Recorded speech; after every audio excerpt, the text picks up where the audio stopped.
কিছু টিপস সহ তালের বড়া বানিয়ে নিন, যার ফলে ভেতরটা হবে একদম নরম তুলতুলে আর ওপরটা হবে মুচমুচে।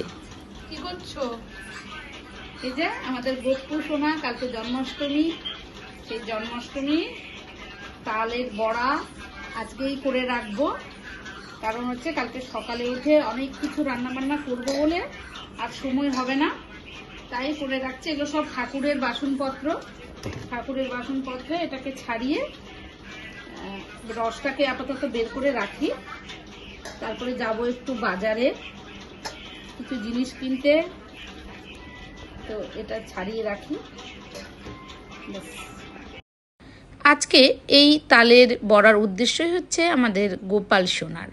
তো বন্ধুরা, আমি যে দেখুন তালের যে কাই সেটাকে আমি বের করে নিচ্ছি এবং যে তালের যে পাল্পটা থাকে সেটাকে এই ঠাকুরের বাসনেই এর মধ্যে বের করে নিলাম। এবার এখানে আছে কিছু টিপস বন্ধুরা বড়া তৈরি করার জন্য বা পিঠা তৈরি করার জন্য তালের।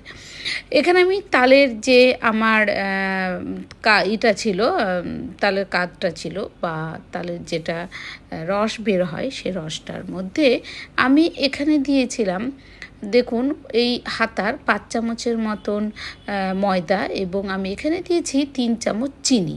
তবে আপনাদের কিন্তু মিষ্টিটা আপনাদের স্বাদ অনুযায়ী আপনারা ব্যবহার করবেন। এরপরে বন্ধুরা এর মধ্যে আমি দিয়েছি এখানে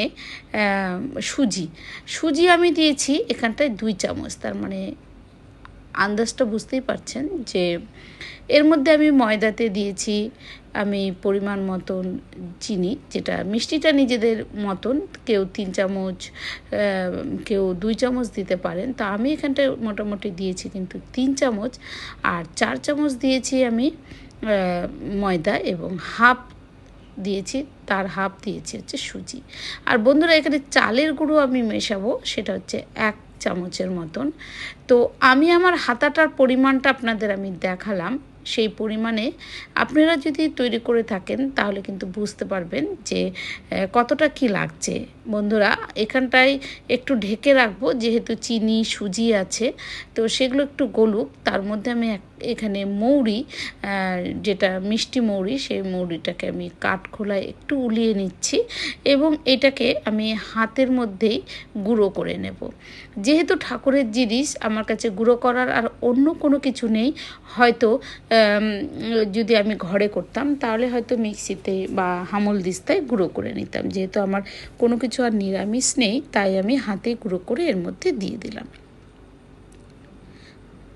বন্ধুরা মাখার মধ্যে টিপস হচ্ছে প্রচণ্ড ভালো করে মাখতে হবে। যত আপনি ভালো মাখবেন আপনার তালের বড়া তত নরম, ক্রিস্পি এবং মুচমুচে হবে আর নরম হবে।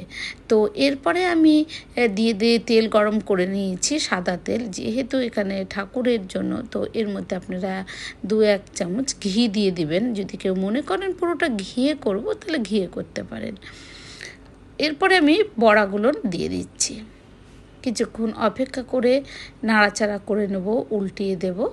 দেখবেন বেশ সোনালি কালার হয়ে আসছে, তখন ভাববেন যে আপনার তালের পিঠা বা তালের বড়া পারফেক্টলি হয়ে গেছে। তো বন্ধুরা দেখুন এখানটায় কিন্তু কি সুন্দর সোনালি হয়ে এসেছে। আমি আরেকটু লাল করব, আপনারা যদি মনে করেন এই রকম এই পর্যায়ে এসেই তুলে নিতে পারেন।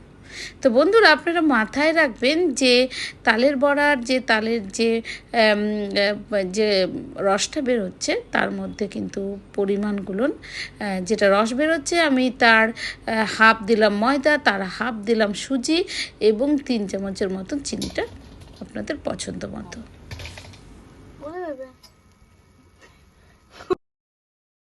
এটা আমি আরেকবার সেকেন্ড ব্যাচে তালের বড়াটা ভেজে নিচ্ছি। তো সেম প্রসেসেই ভেজে নেবেন।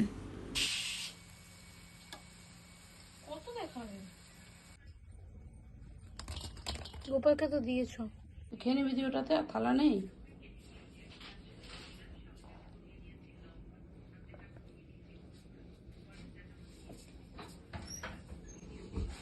তো বন্ধুরা বুঝতেই পারছেন আওয়াজে কতটা ক্রিস্পি হয়েছে এবং ভেতরটা কিন্তু নরম তুলতুলে হয়েছে। তো বন্ধুরা এইভাবে তালের বড়া বা তালের পিঠে বাড়িতে তৈরি করে নিন। আপনারা ঠাকুরকে নিবেদন করতে পারেন বা নিজেরা খেতে পারেন। আর আমার এই ভিডিওটা যদি আপনার ভালো লেগে থাকে বা উপকারে লেগে থাকে তো বন্ধুরা অবশ্যই ভিডিওটিকে লাইক কমেন্ট শেয়ার করে দেবেন। আর অবশ্যই কিন্তু সাবস্ক্রাইব করে বেল আইকনটি ক্লিক করে দেবেন। তো বন্ধুরা আজকের মতন টাটা, এখানে নমস্কার।